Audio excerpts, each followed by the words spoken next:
Hey y'all, just want to show you some new lights I put on my truck.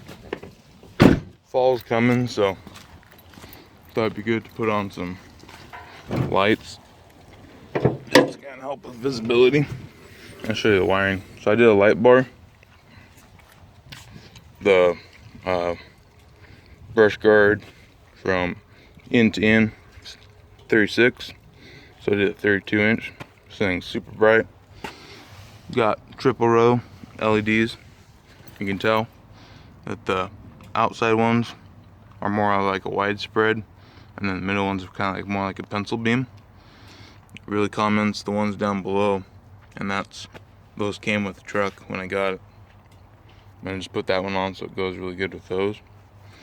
Wiring just got off Amazon. Let's see. Oh yeah. So you can kind of see, comes out the bottom.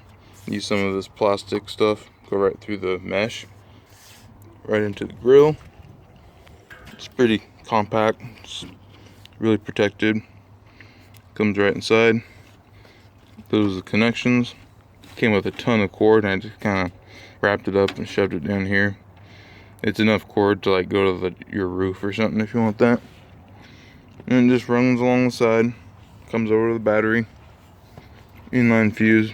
It's kind of in the way because it's so short, but that's how they had it connected. And I want to be able to run it even if the engine's not running. So instead of going to a fuse, I just did ground and hooked it to right to the contacts. And then it's just got a little trigger wire. I don't know if you can see it. Relay. I just bolted right to the box right here that holds the fuses. Perfect.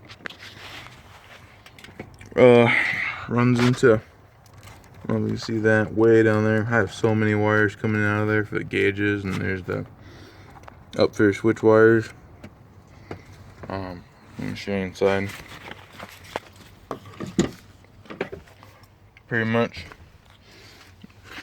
this dash, when it came, has a whole bunch of holes in it, and that's the switch for the light bar. There's already a hole there, so I don't know what they had on here, but a lot of holes.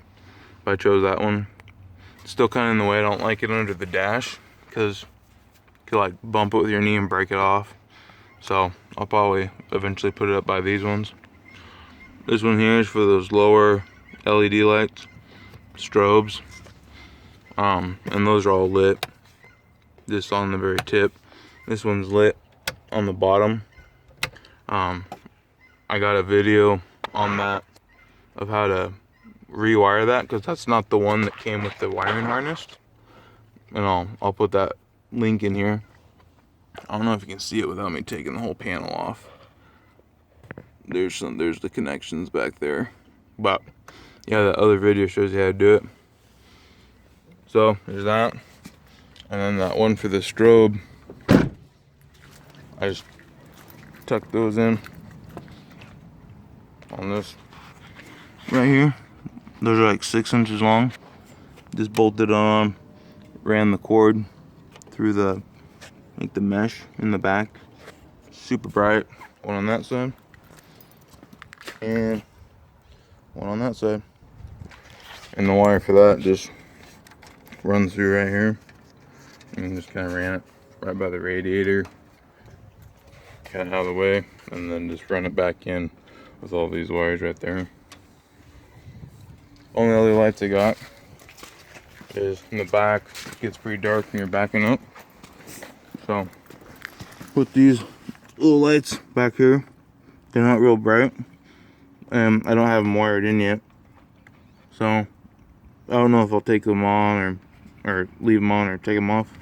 I mean, they're okay, and they look kind of cool just sitting here, but you can always see cheap lights got moisture in them, so I don't even know if I want to keep those on there. And if I don't do those, I might put some pods in the back, right up here in the corner, like tucked away, some LED pods, and then just wire those. But those won't really work as backup lights because they'll just light up the bed.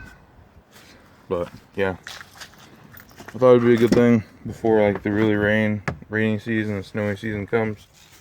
Alright, thanks for watching.